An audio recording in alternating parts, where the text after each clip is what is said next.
Hi, good morning, everyone. My name is Tuan from SGInnovate. Welcome to our event this morning on Explainable AI. To get us started, I would like to invite Mr. Steve Leonard, SGInnovate's founding CEO, to share with us his thoughts on the subject. Steve, please. Okay, thanks, Tuan, and good morning, everyone. And watching those videos brought back a lot of happy memories when we were all together, those good old days from 3-4 months ago, when we were all together and talking about what technology could do, how important these exciting new adventures are, how we could work together to build companies and build communities, and ideally to improve the human condition along the way. And when I look at those, it feels like, in some ways, yesterday, and in some ways, forever ago. SGInnovate was set up in 2016 to work with entrepreneurial scientists to build deep tech companies. And a part of building companies is building a strong and robust and engaged community, and communities of different interests. And so there probably is not a more important topic than this discussion that we're having today. Not just AI, but the explainability of AI and what it means for all of us. When I think about it, when we think about transportation or health or financial decisions, AI is all around us in different ways. But just as we expect each other to explain decisions, so we ought to expect the same of any AI systems with which we work in future. Can we trust it? Can we understand it? So from a black box to a glass box, we understand what's happening. Even if we don't understand the underlying technologies per se, we understand the process. And so I think the panel that's been assembled today has a lot of great perspective. When I think through how we will approach this topic, I personally wanted to be involved because I could not be a bigger fan of AI. I'm very biased. We talk about bias. I'm very biased that AI is important. I think we have big problems as humanity, and we're living through one together right now. How can AI play a meaningful role? Something not to fear, but to embrace. And of course, the underlying assumptions are that we first understand it. And I know that's what Charles and team will be taking us through. So the explainability of AI, I'm just as interested as all of you. And so I'm here to listen and learn like all of you. So Charles, I'm going to hand it over to you and away we go.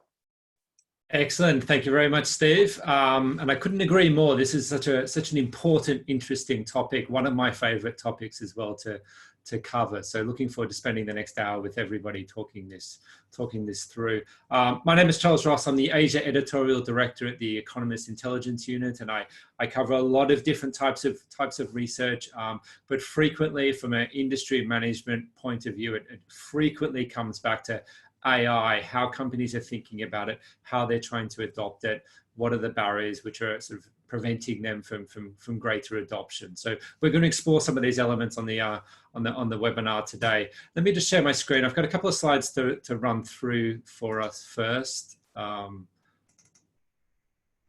we go. I hope everybody can see that. In this world, we're getting used to a lot of different platforms to be collaborating on. This is another one which I find is very, very good. So I'm sure we won't have any technical issues here, but thank you all. As I said, my name is Charles Ross. Really looking forward to speaking to you all today about this topic. Just a quick note on the agenda first.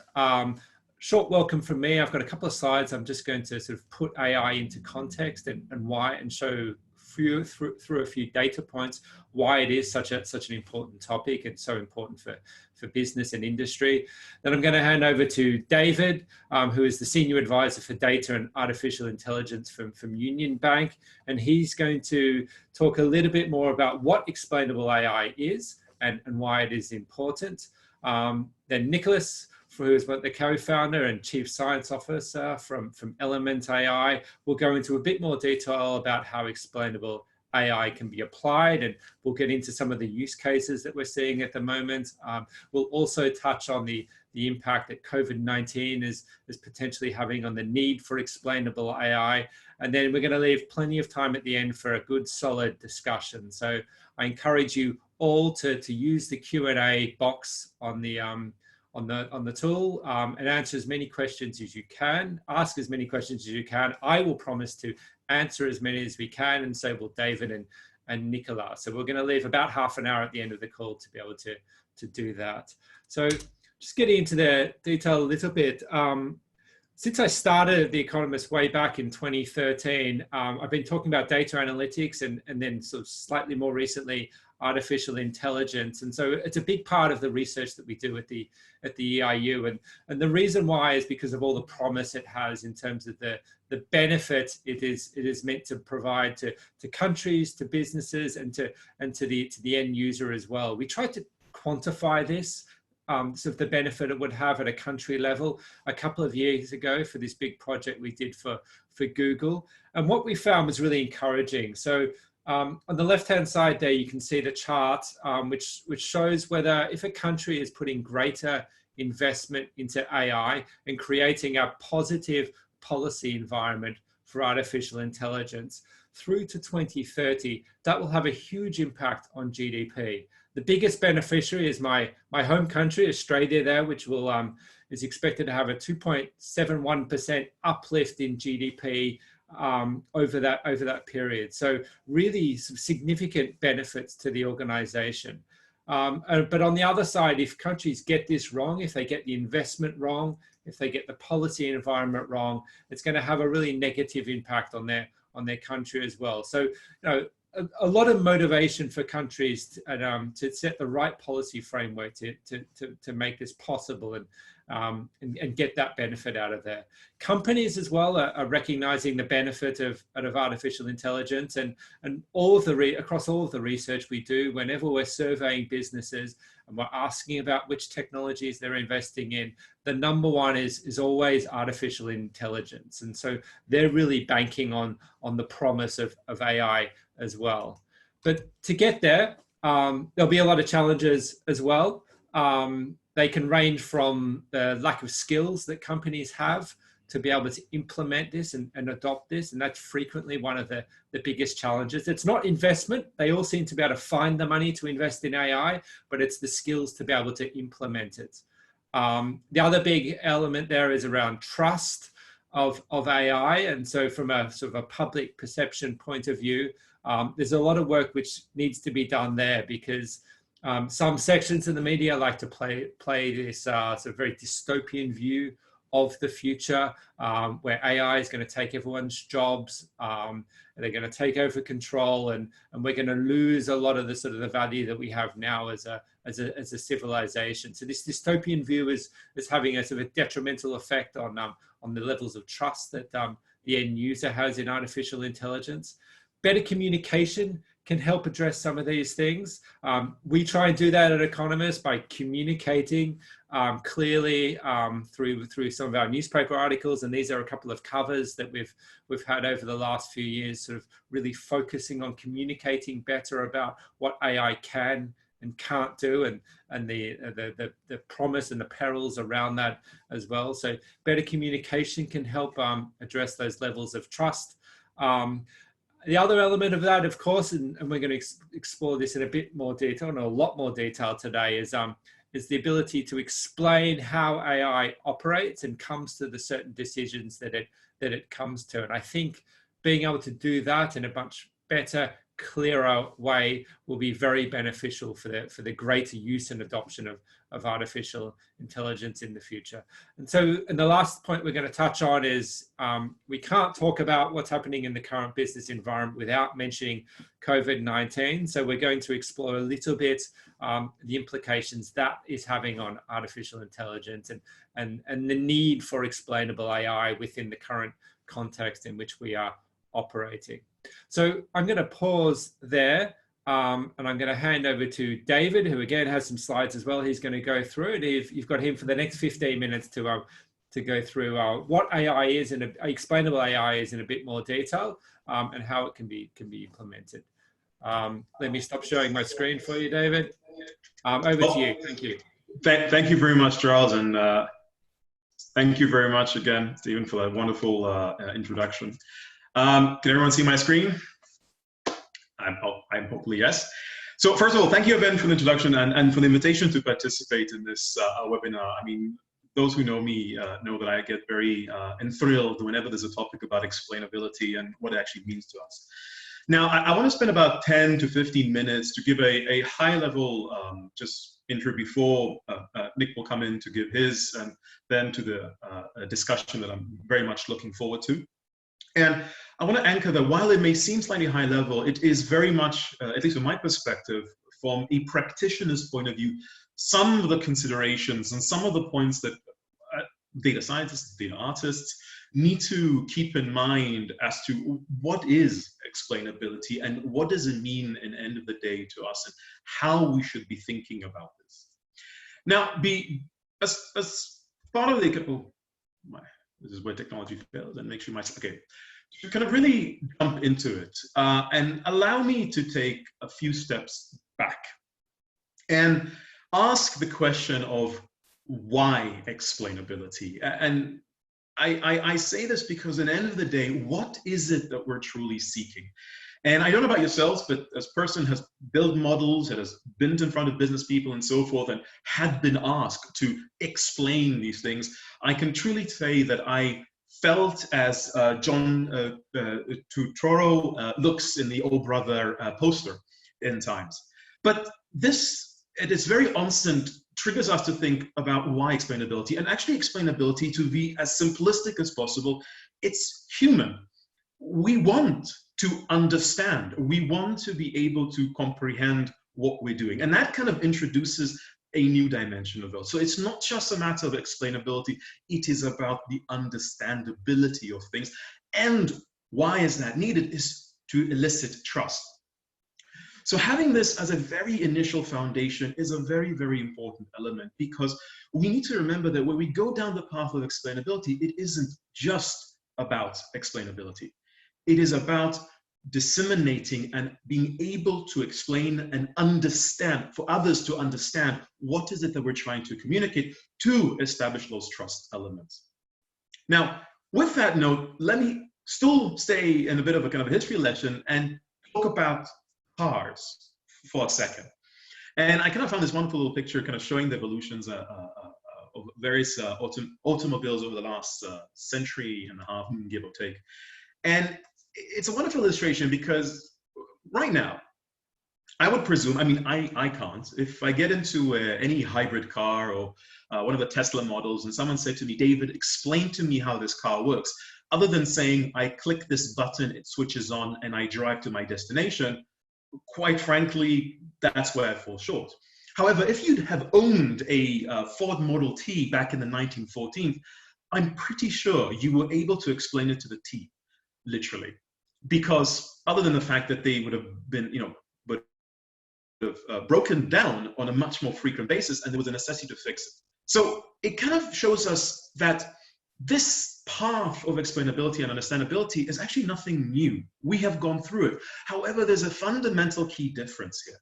The key difference when now we're starting to look at things from an AI and machine learning perspective is, unlike the motor vehicle and pharmaceuticals, petrogas, we've had a very long time to build and elicit trust in that system, to know that when I drive the car and God forbid something goes wrong, I know that there's someone on that supply chain, from the manufacturer to the distributor to the mechanic at the petrol stop, all the way downstream, who can deal with that underlying situation. There's trust.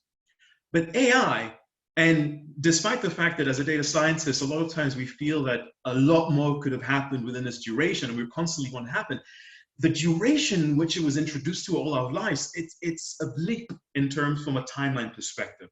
We kind of jump from A to, well, maybe not Z, but N, without fully kind of establishing that supply chain, establishing those role responsibilities, knowing who will take care of it at what stage effectively. And that kind of starts to show one of the very first dimensions that we need to think about when we think about explainability. Who is responsible for what? Who will take care and who is able to explain along that supply chain the different elements and the different components, and how do we establish trust? Now, further on top of that, when we're talking about explainability, we also need to consider the context. And the devil's in, well, not in the details in this case, the devil's in the context. As to, rather than just explaining for the sake of explaining, and let's be honest, sometimes we can't really tell the difference when we're explaining just to answer and explain. And I like to call this, tick the box compliance. Have you explained? Tick the box. We move on. But no, what is the context of the explaining? And to quote IMDA's AI governance framework, amongst other policies and frameworks that have come out since then, which put in place the materiality and risk framework effectively. That's one example of the context of explainability. Does an AI algorithm or machine learning model that's built for fraud detection or med tech, this needs to be explained in the same manner as an AI for ads? Now, I'm not saying yes or no. I'm just saying that is an important question that needs to be conceived. While a lot of times when we like to build models, we like to build the general model, the oracle that we can just go ahead and apply. But this already introduces the fact that explainability may differ across that spectrum. And how is it intended to be used from a solution, from a modeling perspective, may also impact on the context of to what extent we need to explain and what is it that we need to explain effectively. So how does that effectively impact us on a work perspective? And not just the context, or maybe an additional dimension of the context is, whom are we explaining it to? Now, let's be somewhat honest, and please I will be, that data scientists have a bit of a habit of explaining everything as if they're speaking to other data scientists. Now, when we are in a scenario where we are talking to other data scientists, sure, but is that the right approach when we're talking to a process manager, to a business manager, to a broad director, to an engineer, to an ops person? Again, I don't know, but that is an important consideration. Who are we talking to, in what context, and what is it that we need to explain to them? Do I need to know, as a person is approving the distribution of an ad, how a Markov model works? I may be interested in it, but do I need to know that in order to approve it? Now, again, taking back to the very first slide that I was discussing about that innate reason from a human perspective that we want trust. And a lot of times it is to establish those trust. And therefore, it's a very difficult thing to kind of tease separate. But we need to remember, what is it that you need to know in order to go to the next step, in order to approve, in order to say, yes, it's okay. And to be reassured that there is that process flow, there is that responsibilities and accountabilities, that there is someone downstream that is able to answer that question of how the market model works, if necessary. So to who are we explaining, and to whom, are we explaining, and what is it that we need to explain it to? Again, I don't know if you've been in that situation when you're explaining and explaining and explaining and explaining, and it just feels like churning water. Because of that, actually what we're trying to do is we're trying to establish confidence. We're trying to establish that trust element. So there's a responsibility on all angles. And finally, just to kind of help conclude it, is policy. Now, just as with the cars, just as with many other things, I mean, even mobile phones, online shopping, people once went to go online shopping because quite frankly, they didn't trust it. We need to remember that while the technology may be new, a lot of times it's a rebirth of existing of technology that are already in place, at least in principle. The problems largely are not. The challenge of explanation, the challenge of understanding, the challenge of governance, the challenge of ethics, the challenge of discrimination, the challenge of all these aspects are not new. So we need to be very cognizant when we're going down the policy path, that on the one hand, we are leveraging the policy that's already in place and only creating new policy where it's truly needed. And when we do that, we need to be cognizant as to the fact that we're holding AI to at least the same standard as to the current practices. And the reason for that is we need to be careful not to create double standards. Those open loopholes, which it's only human, just like the necessity for explanation and trust, that they may and will be leveraged upon. So we want to make sure those don't happen. So just to conclude the points I mentioned, I just want to repeat again, there's 5 points, and I'll hand it back over to Charles. Why is explainability needed? It's human. It's about trust. It's about establishing roles and responsibilities, context of explainability, whom, what, and making sure that we're creating new policy where it is needed, and we're applying existing ones uniformly, and we're avoiding double standards, and we're avoiding creating new loopholes. Okay, thank you. Excellent, thank you, David. One of the points you mentioned is that we should be holding AI to a similar standard to humans, but actually a lot of the conversations that you have and I have with consumers and with the public and with businesses as well, is that actually we want to be holding AI to a higher standard, and that that is one of the benefits of AI, because it's able to do some things better than us. And I'm thinking about this in the context of autonomous vehicles, which probably most of us do think about it in that context. This idea that, people are fallible and there are a lot of deaths on the road because, we make poor decisions.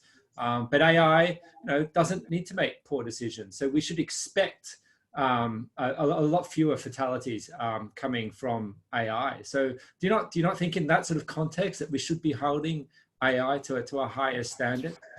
You may have caught the very, see, this is a lovely thing about working for a regulator for a few good years, is you become very careful in the words you choose. Notice I said holding AI to at least the same standard as humans. I never said that you shouldn't hold it more, but the point is that we need to baseline, because the problem is if we already introduce a higher standard that we are accustomed to, how do we judge it? And my favorite example, since you mentioned cars, and I'll just say very briefly, because when you or any one of us gone through a driving license, have you been asked who you will kill? The answer is no. Come up on the test. That's a good point. Excellent. Thank you, David. Thank you for your presentation. Now I'm going to hand over to Nick, who's going to go into a bit more detail about how explainable AI can be applied, talk about some of the use cases. So thank you very much for joining us quite late at night over on the west coast of the US there, Nick. Thank you. Thanks so much, Charles. Thanks for the great intro, and I'll be building a bit on what David just talked about in his introduction. But first, I'd like to thank SGInnovate for holding such a great event, and obviously feel free to ask away your questions in the Q&A section of the webinar. So I'm going to share my screen right now.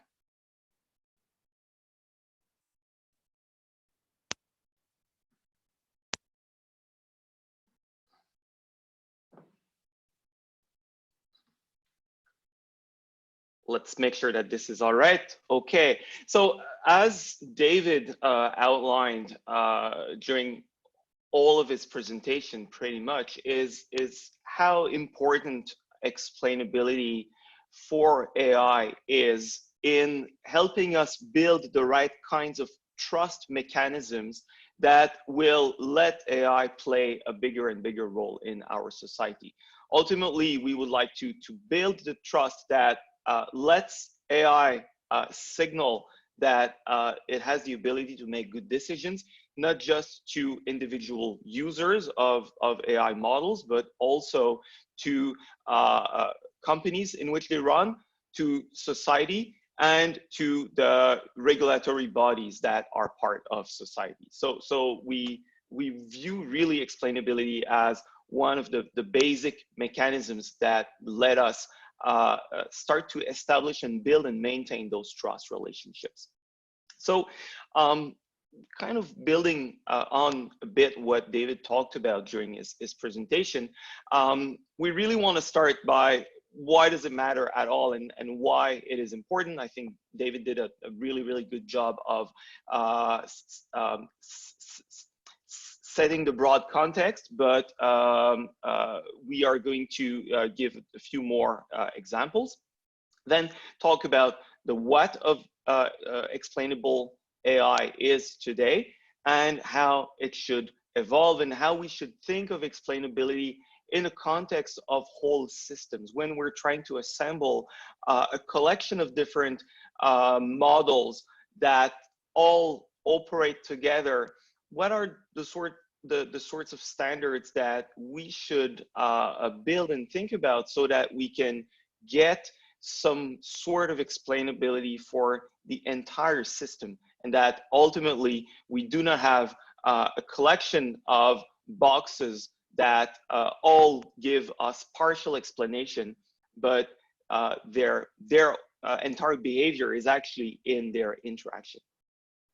So to sort of set the stage here, the reason we need explainability more than ever in AI is really that the current crop of really high performance AI models based on deep learning really give us so many degrees of freedom that the model can pick up on very, very subtle patterns that the human may not really realize are actually driving decisions. So to give an example of what's going on here, on the right side of the slide, we have a data set where the task is it's a computer vision task, and we're trying to predict whether the image is that of a wolf or a husky dog.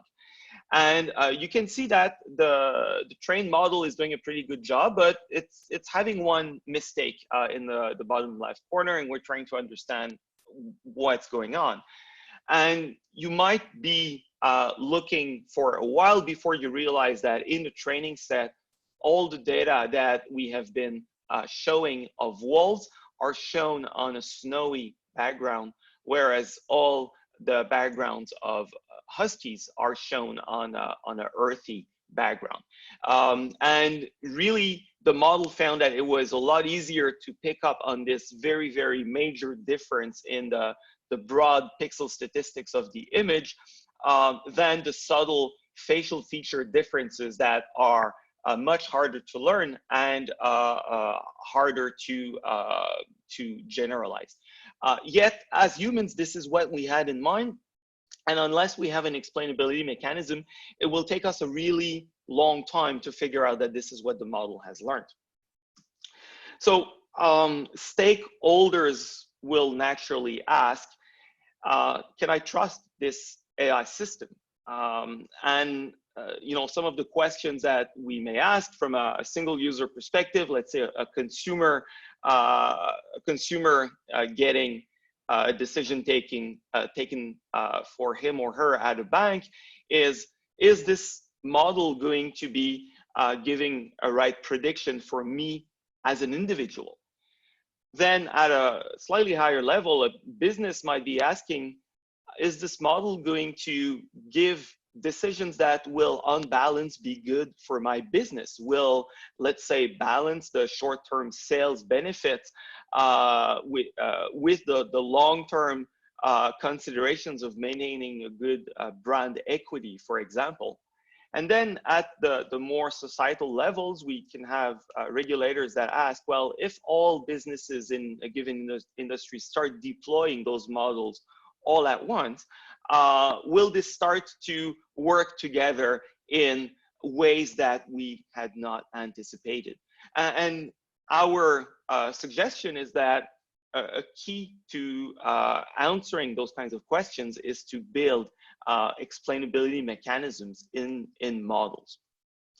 I don't need to argue this point too much, but you are all aware of that bias can very, very easily creep into training sets of machine learning models. And it seems that every few months or even every few weeks, there's a new scandal that relates to the biases that have crept into AI systems. We also have unintended consequences in the form of confounders, like the one we saw previously with the husky versus the wolf. The example that we show here is in making advertisement decisions that only include a zip code or a postal code as an input, but do not include any race variables. And then you can say, oh, my advertising decision does not depend on race, but behold, since in many parts of the world, there are still strong geographical association with racial profiles of the population, you will be making race influenced decision in a completely unintended way.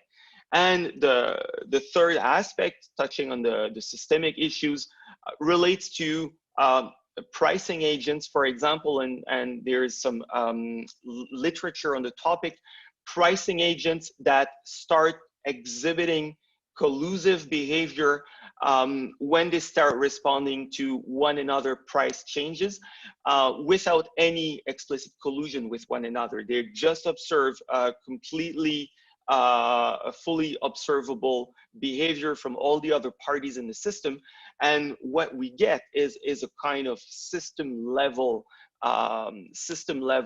behavior that might have unintended consequences. So of course, the community has started for a few years now to worry about such issues. We have principles like the FEED principles that David played a big role at MAS to bring forward to the financial community. In machine learning, we start having conferences now that focus on the same sorts of topics. And of course, we can double click on all of those on all of those boxes to really understand in more detail what they mean. But really the focus that we want to have today is around the accountability and the resulting means to attain it by ways of transparency. And to suggest why this is important, it helps to go back to the way that AI models interact in the real world. So when we have a traditional product pipeline that is quite static and each component can be audited very carefully, it is very clear how to draw the accountability lines from system failure, consequence failure, back to product and component failure. With AI, unfortunately, this is much harder to do. And the reason is that there is a number of explicit and implicit feedback loops in the way that AI systems are built and evolve. One of the most important thing is that AI models are rarely constructed to be entirely static. Their training set, their training data will evolve as more data is collected. The underlying system that we're trying to model evolves and shifts with time, and the users interacting with the model themselves might start shifting their behavior as the result of the system itself changing. So all of that produces a number of feedback loops that make it very difficult to give a straight accountability chain when there is a system failure. Now, what we see on this slide, of course, is the most simple example of an AI system being deployed. In real life, we have much more complicated chains that might involve third-party research coming in on one hand, third-party data vendors, and actually multiple data vendors for most systems that we will often see in production. A system designer, this might be a researcher at a company like Element AI, for example, that is trying to build a model to answer a certain business purpose. This model can then be interfaced with a service vendor, put available on a cloud platform, given to a user, and at all those touch points, there are interactions with the environment. There are possible feedback loops where more data or additional system behavior or annotations from the user's own action come in and modify the system's training set. All of those things will impact a very complex feedback loop. And of course, we would like an explainable AI system to provide some guidance about understanding those complex behaviors. Now, the challenge, of course, is that explainable AI, even from the core understanding of how to do explainability on basic machine learning algorithms, is not quite where we would like it to be. And so the field itself is facing a number of challenges and limitations, and I'd like to now spend a minute talking about those.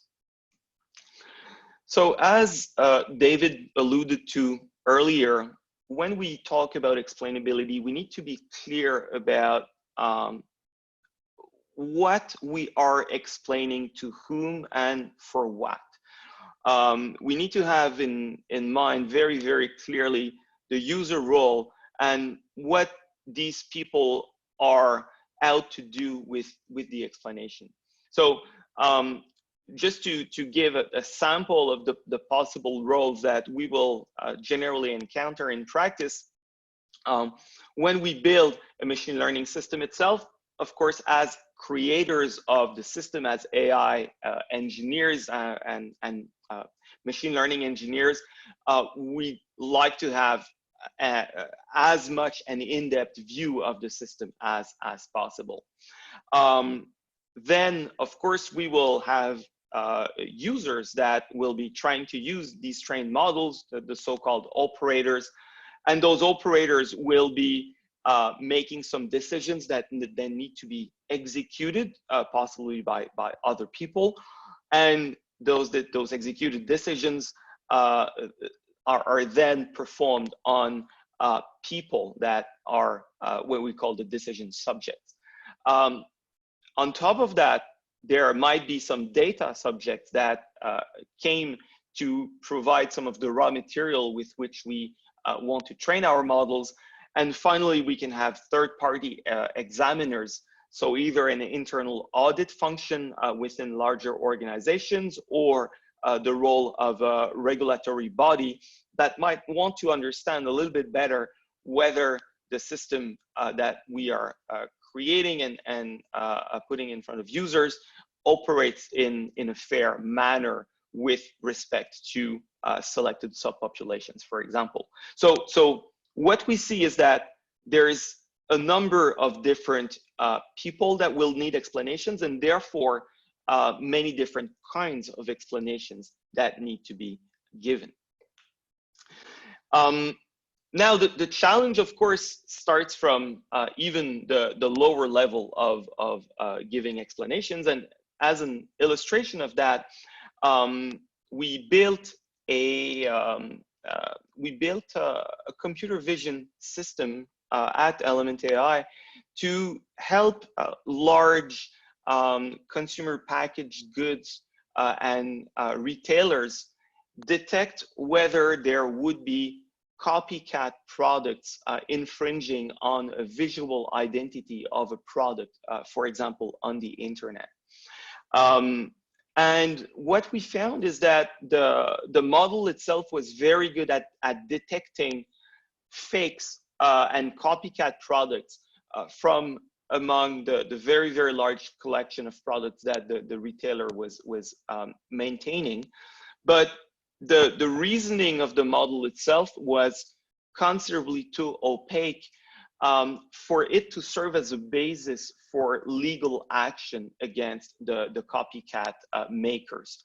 So what we did was to build an explainability layer on that copycat detection model that takes a little bit the form that you see on the right, that would overlay a sort of heat map on top of the infringing product to really explain and pinpoint to the human user in which ways specifically the copycat was infringing on the main product or the main brand.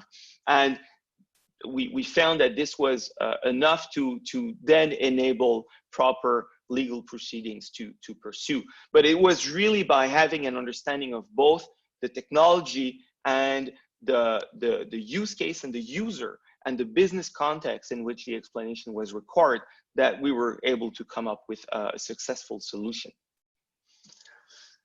Of course, with current machine learning models, explainability is hard because the models themselves are very, very big, at least the well-performing ones. So we see on the right an illustration of what is one of the top performing computer vision models right now for things like image classification.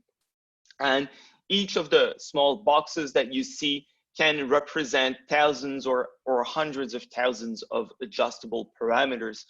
And this is one of the simpler models that we can still draw on a static slide. The current crop of deep learning models, whether for vision or NLP or time series, are extremely large and extremely complex. So just trying to figure out from a micro explainability perspective how to design good explanations is difficult.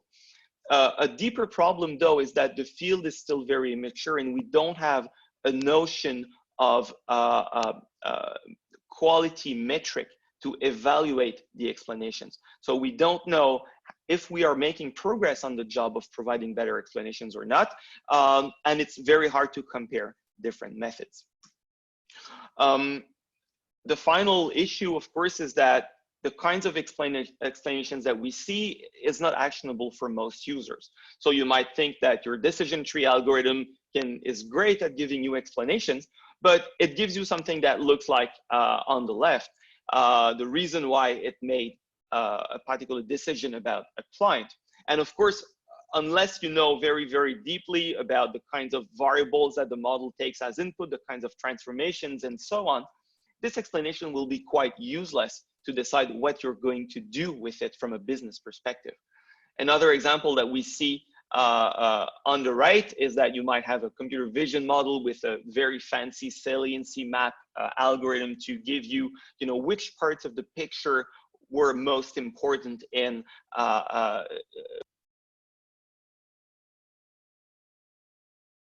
but then oftentimes you see saliency maps that look like this. And this is supposed to be the explanation for a truck, but squint hard and tell me that this is really an explanation for a truck. We are still facing those kinds of problems at the micro explainability level. Now, of course, the world is not made up of singular models operating in isolation. And now I want to talk about maybe the bigger issue, which is how do we put all of those things together? So what we saw is that explanations are usually obscure unless you're the system designer, and they are usually not designed for AI practitioners. And our take is that we believe that a more complete approach would incorporate things like end-to-end explainability and actionable explanations. So what does that mean exactly? So actionable XAI is really explanations that drive actions from a business perspective. So when I get this this explanation, we need to put ourselves in the context of a human in the loop interacting with a model, and then the human has a task to do. It needs to understand, for example, why the model made a certain set of decisions so that we can complete an audit report. Well, that gives a context in which the explanations should be pursued. From a related perspective, we want the human to be able to guide the model towards improving the quality of its predictions. So when we have a human in the loop where the human can provide feedback to a model, we would like to let the human perhaps provide higher quality feedback that really leads to faster improvement of the model. And finally, in the real world, we don't have single models that operate in isolation. We have a portfolio of models that all somehow rely on each other to get to an end result. And of course, we want to understand how the whole thing fits together. So just a few thoughts in closing on how we can address those concerns by designing for explainability.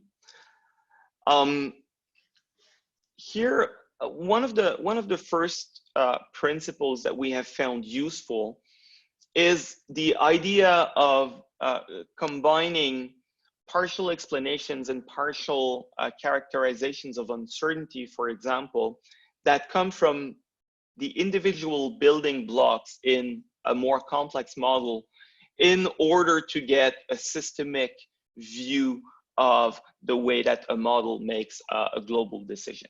So here we have the example in a document processing application where each box that you see in the middle of the screen is trying to tackle a different piece of the document processing puzzle. So one of the boxes might be trying to figure out where are the big regions of text on a page. The other one is going to try to classify whether a region is a picture, is a piece of text, or is a table.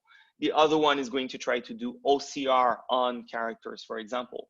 And all of those systems fit together in very complicated way. But ultimately, what we care about is how is the system performing on the entire page itself. So what we found to be very, very effective was a set of techniques to extract features from the inner workings of each of the building blocks, and those features enter as input to what we call a full stack uncertainty model that tries to predict an overall uncertainty for the final prediction that it is making. But in making this final prediction, it is able to very accurately do a sort of credit attribution to which of the underlying building block is most contributing to the overall system uncertainty. So that when we say, oh, I'm only about 15% confident that I've recognized this page, we can say that we were quite unsure about this or that piece of the recognition. So this idea of going from micro explanations to macro explanations through a trained machine learning model is something that we have found to be quite successful.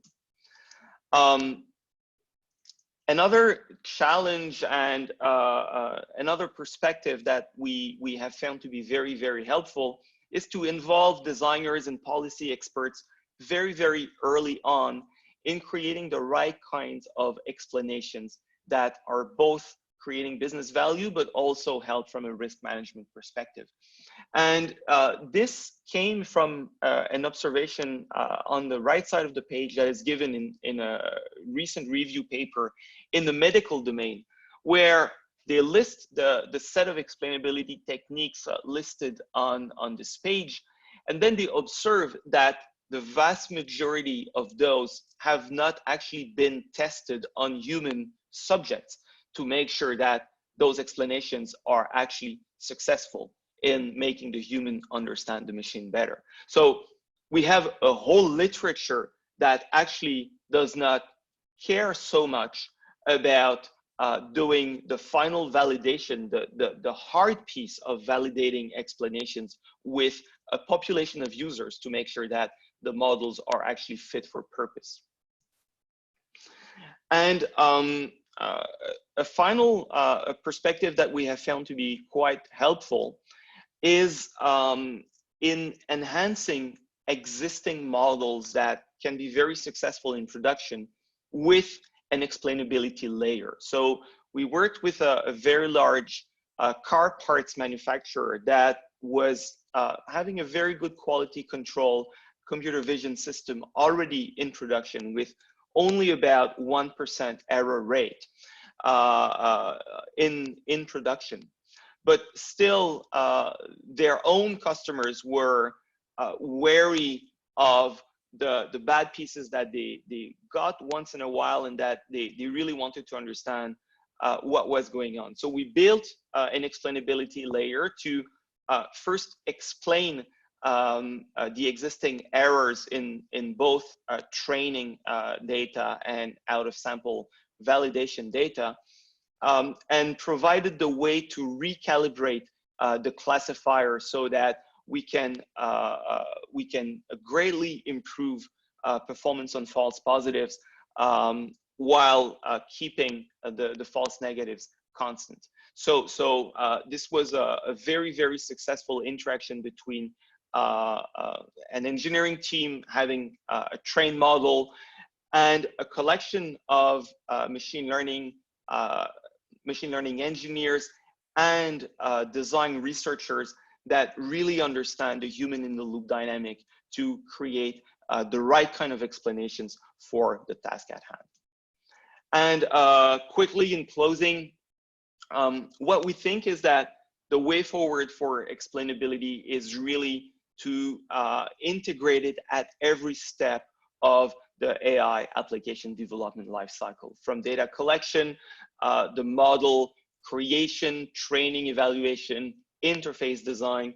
We should ask questions about how to best do explainability, or what can I do that will best enable explainable AI at each step of the way. And so with that, I think we will be ready to go to the Q&A. Excellent. Thank you, Nick. Really, really interesting. And as you were speaking there, probably like a lot of the people who are on this webinar at the moment, because we've got a really great diverse group of people listening today from a range of industries and functions and from different countries around the world, all tuning in. And when you talk about explainable AI and you talk about the added complexity that it is bringing and how it's making things harder to do, I think from an industry perspective, is this just going to make it much, much harder for us to be able to adopt AI in the first place? Is it going to slow down AI adoption because of that burden? And will it slow down it permanently, or are we thinking about this in terms of, put the investment in now at the start, and it will yield a lot of dividends later on and speed things up once it's embedded in the process at the start? Which way is it? Nick, do you think it's going to make it just harder for the long term, or do we need to invest now for benefits down the line? So of course, the earlier, the better in terms of investment, right? What we find is that there is a lot we can do today. We don't have the answers to everything. Where the key is, I think, is just fixing attention to the last slide I discussed is really, even though we could not provide explanations to the level that might be satisfactory, what are some of the things that we can think about in the design process, from data collection all the way to model design and validation, that will enable explanation? Again, keeping in mind that our main purpose is trust building. So we want to make sure that, okay, it's not only checking the box, as David talked about earlier. It is really about, we want this model to be at one point perhaps auditable, that can provide multiple levels of explanation for the right parties, and ultimately play a pivotal role within the organization and within society. And for that, explainability is one piece of the answer, but we need to be careful. It's never the only piece of the answer. Yeah, that's, Charles, if I may just very briefly add into that one, I caught in a word you said, or you used, sorry, which was burden. And I think we need to first start from the point of view that we shouldn't be thinking of this as a burden. It should be really sought and thought over as an exploration and understanding. And again, it's what I mentioned earlier, it's about context. Like, for example, if you are, and I saw kind of some of the questions popping up, if you're talking about medical, whereby it is literally the case of a person's life, it may be somewhat important if ever something goes wrong, is at least having the ability. And again, that's another thing that we need to take into consideration, is that it's not about providing foolproof solutions. They do not exist. Everything we create has a margin of error. Everything we create has a margin of risk. It's about risk management. But that process of risk management is about understanding it. If we don't understand it, we lose all ability to handle it subsequently. You mentioned healthcare and sort of context, and I'd be remiss not to bring up the current COVID-19 the pandemic in that context. And so given what we're trying to do sort of as a global community in terms of finding better ways of testing and treatment and vaccines, has the need for explainability been sort of suppressed, if you like, during this period, just because we, in some respects, just need to get the job done? Yeah. Well, I'll say something very briefly. I'll let Nick kind of jump in, because I know I'm actually missing your background with the COVID virus. I think what we're living through is a unfortunately but good example of where we need to have a spectrum. We are now in a situation whereby we are talking about people's lives and the necessity of building and constructing solutions. I mean, actually forget about AI, talk about just drugs, where we're fundamentally skipping traditional stages which are meant to provide that governance and robustness to make sure that this is not going to do harm. But we're short-circuiting it due to the wartime situation that we're currently in. So we need to have that element of relevance and realizing that, look, we are in a state that we're trying to help, we're trying to uncover new things. We need to be slightly more lax, but it doesn't mean we should stop thinking about those elements. But at the same time, as we transition, and hopefully soon, because I don't know about you, I'm really having cabin fever, the necessity of that governance should be more enforced to a certain degree, or more expected. You wouldn't have thought cabin fever with that background you've got there, David, anyway. But Nick, did you want to add something? Yeah, so if we look at, the traditional drug development pipeline, right, we have first preclinical trials, then stage 1 clinical, stage 2 clinical, stage 3 clinical trials. And when there is satisfactory performance on the stage 3, then usually the drug is deemed suitable for marketing and public release.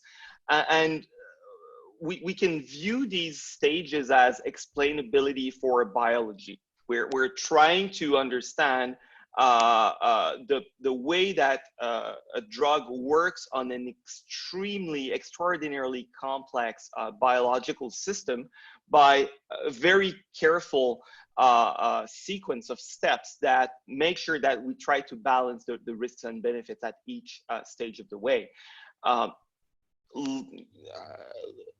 Doing parallels with the current COVID crisis, since so many people are dying, maybe we're willing to shift a little bit the balance of risk and reward in saying that as a society, we're willing to take a bit more risk in exchange of going a lot faster. And that in the current situation, we would not be willing to make this trade-off, but in the current situation, we might well be willing to make this trade-off. I think that there are lots of parallels with the way that we can use explainability as a risk management tool in AI models deployment. So sometimes we will be willing to err a little bit more on the risk side, and other times the benefits to society and the control of systemic risk will dominate. Excellent. Thank you, Nick.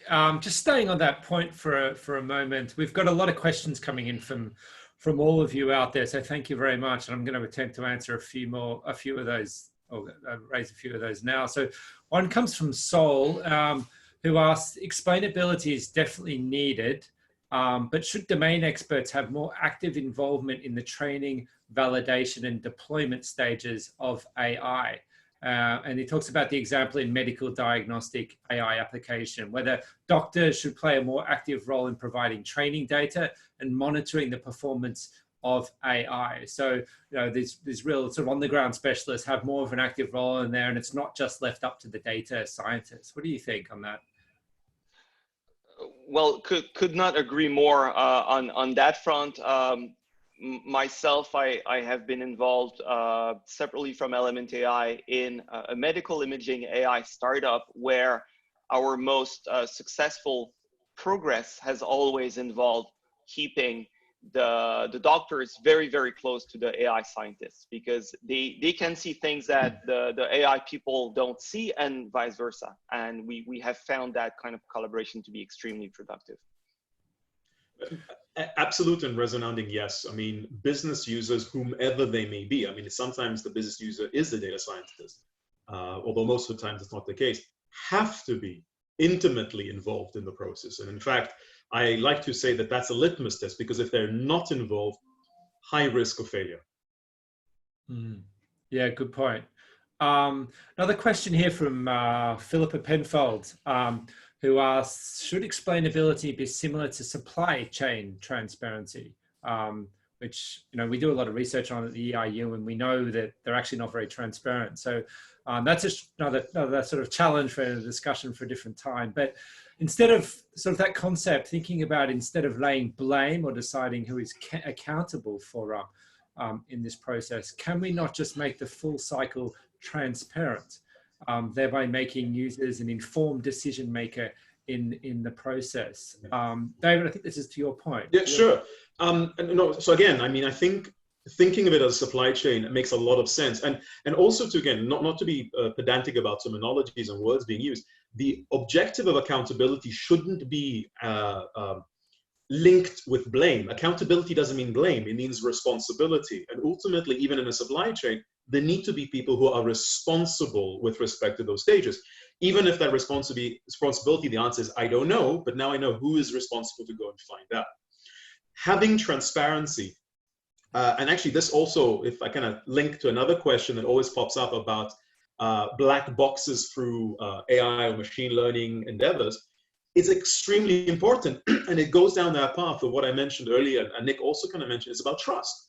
If something is not transparent to me, if something, even the mere fact of saying, I'm not going to show you what's going on, doesn't really elicit trust. So it's something that we collectively need to work together. Transparency, responsibility, if I don't use the word accountability, and kind of understanding who and how all the things, the parts come together effectively. Yeah. And right now there is a huge gap from a standards perspective about what constitutes the right primitives to get explainable and ultimately accountable AI models. So we see some papers in the scientific literature on what's known as scorecards for models. So you can think of them as a little bit nutrition labels for AI models. So what are the ingredients that go into a model? What is it fit for use and things like that. So to try to get to a kind of standardization at the human interface level. But before we get from that to something that is, you know, a machine specification as to the fit for purpose of an AI model, we are clearly not there yet, but there's definitely a big role to play for regulatory bodies to think about, you know, the right kind of necessary and sufficient specifications for that. Mm-hmm. You mentioned regulatory bodies there, and Santosh Nair has asked a question here, which runs to that, and he asks, is explainability more relevant for industries where we are more regulated today, whether it's healthcare or financial services, these types of things? Do you see sort of an application for it going forward across all industries? David, maybe you work very heavily in financial services, maybe you can speak to that. Well, I can give you a combination of the two. So of course the answer is yes, regulation kind of enforces the necessity of compliance, which part of it comes in respect to explainability, transparency, governance, accountability, and so forth. However, I think it's just common sense, in my own personal view, and the best practice to do it, even if there's no policeman coming and asking you for it, for two reasons. One is, as I mentioned, things will go wrong. I mean, that's the inherent nature. They will break down, not because of malicious intent, they may just falter. And especially when you're dealing with machine learning. And let me just give you a very, very brief an explanation of what I mean by that. Largely and previously, you would build models, you will build rules or whatever you want to call them, with data which was actually relatively small. It was relatively independent. So therefore, when we would review them, we would do it on a quarterly basis, on an annual basis, things wouldn't change that much. But one of the beauties of machine learning and AI-based models is truly big data. I mean, we're talking about hundreds of thousands, millions of attributes potentially. I mean, Nick gave an example of just the complexity of a deep learning algorithm. It is more susceptible and it's uncovering behavior, and that behavior can change. So what you've built now and you validated now and applies to all your governance rules now may not be true in a week from now or a month from now. So the whole premise of regulators is not just catching things when things have gone wrong. it's having a bit of foresight and how do we put these best practices in place such that we're at least we're alerted to when thing is potentially amiss. Thank you, David. I know you all you all promised an hour of your time for us today on this webinar, and we're running a little bit over. But just because we have a lot of questions, I'd like to get through a few more. So we're planning to run for at least another 10 minutes to cover a few more of those questions. So please stay with us if you can.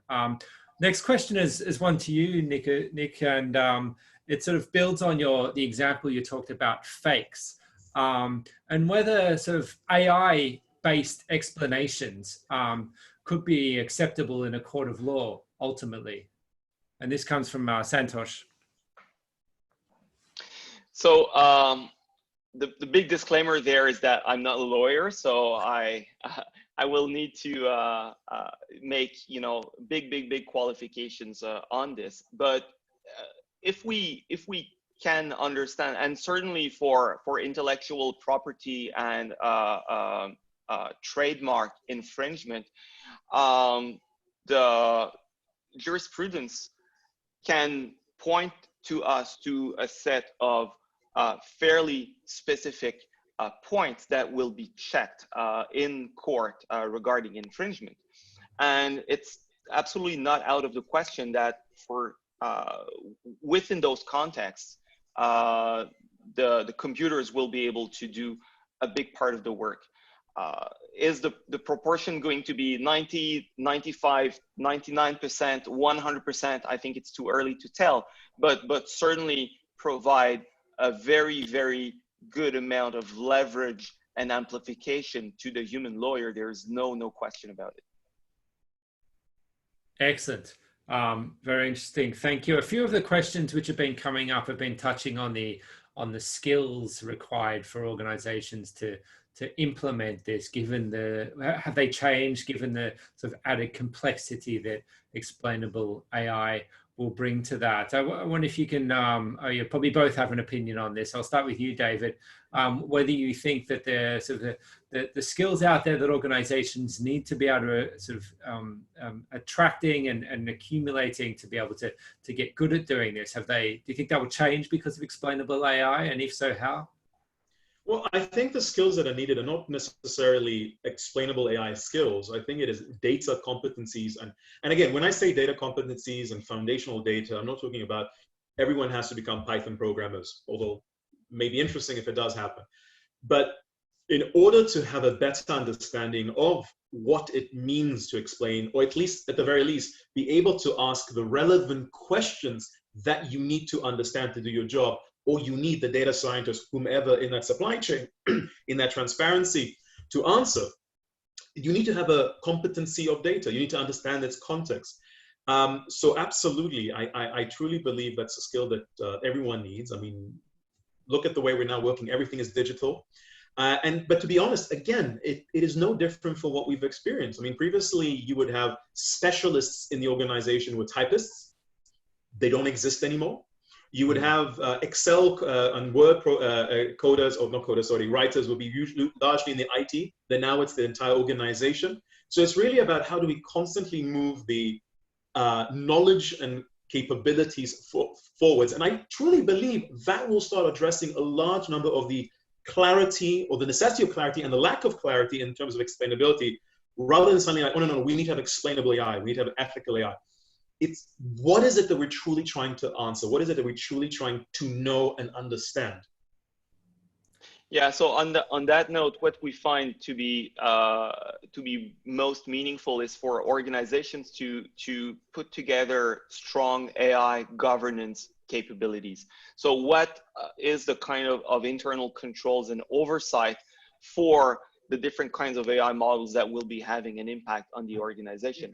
And the analogy I like to give there is in the same way that companies have internal controls in their accounting systems to make sure that their dollars are not misspent and that there can be proper tracking of how all dollars are earned and spent. We can have internal controls as well of the bits that go to train AI models and how those AI models make decisions, how those decisions have a business impact, how the models are drifting with time. So all of that is part of the governance function that I believe will become critical in organizations in the coming years.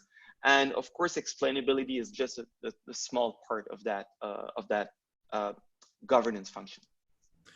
Thanks, Nick. And another question here, this one from Dora Heng, who asks, is there a trade-off between explainability and accuracy in prediction? And how do different stakeholders, whether it's business or government, sort of weigh those priorities between the need for explainability and the need for accuracy? Nick, do you want to answer? We go down to that well, one? so I mean, that's a great question. And in fact, I had a slide on that I had to take away just due to lack of time. It's a hard question to answer because there is,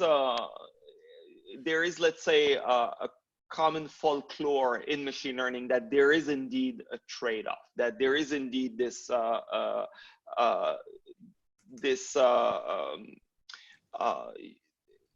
this lack of free lunch between a highly accurate machine learning model and an explainable one. It turns out that the situation is not as simple as that. So there are some very recent papers that actually question this inherent trade-off. So right now, I would say we don't know. For most of the machine learning architectures that we are commonly used, there is indeed a trade-off. But is this inherent to machine learning itself?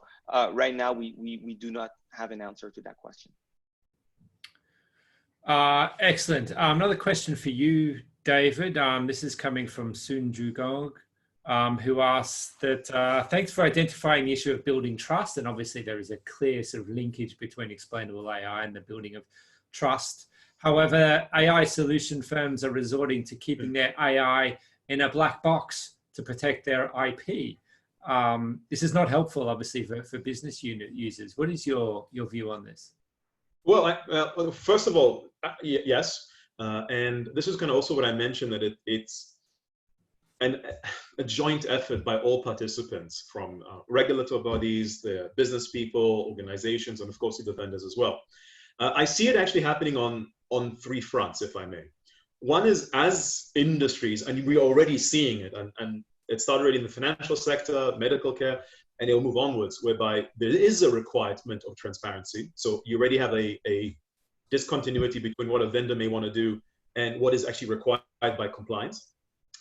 So that's one. Secondly, vendors, in my mind, need to see that there is an ability of working together and delivering trust, having that element of transparency without kind of saying, just by saying, oh, trust me, we know what we're doing, don't worry about it, just use it. I think that has to change. Actually, if I use a reference of banking, once upon a time, there was very little trust between a consumer and the bank. The bank just said, just don't worry, we manage your money. And then it kind of pushed saying, no, I kind of really want to know what you're doing with it. And then the third one is back to the business. Very frankly, don't buy it. And this needs to start to be a requirement of, look, we need to have an understanding that, again, is contextual with respect of, from a governance point of view, from a usage perspective, such that when things go wrong, we're able to deal with them. Because otherwise, accountability-wise, we can't be accountable for it. And however much we want to avoid the word accountability from a blame perspective, it will come. Thank you, David. We're almost out of time. I'm just going to take one more question. This comes from an anonymous source on the chat, but very relevant to where we're here right now. Do you think that AI or even explainable AI can be used in a productive manner to find a vaccine to save us all from the terrible situation we're in at the moment? Nick, do you want to have a go at answering that one? I know we've touched on this topic before, but what do you think? Can you give us all hope? So there are many ways in which AI is being used to help in the fight for COVID right now, and it ranges from better organizations of hospital supply chains, all the way to drug development and drug repurposing. So yes, we can think about AI searching in big chemical spaces for the wonder drug that will fix COVID, but something that our team is involved in, for example, is trying to search in huge numbers, tens of thousands of scientific papers to try to find existing drugs that would have similar chemical properties to what's needed to bind to the virus and fight it. So there is actually a number of ways in which AI can help. And the de novo drug discovery itself is not necessarily the path that will be successful the quickest. May I, 1 minute, conscious of the lack of time, but may I answer slightly different, and you'll see my shameless bias towards machine learning and AI. The way I would think about it is machine learning, AI, data science, however you want to call it, is fundamental techniques in finding patterns in data. COVID is a pattern, ultimately, and it's whether it's possible to find it, whether it is from a supply chain perspective, whether it is from a drug point of view, and all the things that Nick already mentioned, I won't repeat. But that's the fundamental way that we need to think about it. Machine learning, AI, it is about patterns. And that's why I always get a bit slightly tickled when people say, oh, we don't need it, there's no use for us. Everything we do has a pattern. It's just whether we're ready to uncover it or whether we have the capacity and the capability to uncover it. And then it's the doors that get opened or whether it's ethical or not. Excellent. Good point to stop. Thank you very much, David. Thanks, Nick. It's been really interesting, fascinating discussion. I think clearly the future is going to involve explainable AI embedded into most of the applications that we see out there, whether it's driven by regulators and requirements and compliance requirements in that sense, or probably more importantly, driven by the need to, as we said at the start, build more trust in AI for the end user out there. But thank you very much. Thank you to Element AI as well and SGInnovate for making this possible. I'm going to hand quickly over to SGInnovate, who are just going to close this out now, or to Steve, I think. Oh, well, that's great. Thanks for everybody that had a chance to be involved. Thank you for the questions. And I hope that as much as anything, we've reinforced the basic premise that we all believe that AI should not be feared, it must be better understood. And so the more we can tackle this concept of explainability, ultimately leading to trustability, because there are some difficult problems that humanity faces. And so I think, I hope we would all agree that we need to think about how to move forward. Embrace, not fear, would be the words that I would hope we would take away from today's discussion. And it's been great to have friends that are helping lead this charge. So I also appreciate everybody being on the phone, both from the presenter and from the listener. So thanks, Charles and Nick and David. Thank you very much for having us. It's been a pleasure. And thanks to all the viewers. See you again. Yep. Nicolas, David, Charles, and Steve, could I just ask for your help to stay on screen so that we can just take a quick photo of everyone. We try to get as many photos as we can, but yeah. Let me put my makeup on quickly. Could we all do a quick wave? Yep, perfect. All right, hold on. Yeah, 1, 2, and 3. Very nice, guys. We'll send it to you guys afterwards. Thank you very much. Thanks so much. Have a great day, everyone. Take care. Thanks, Nick.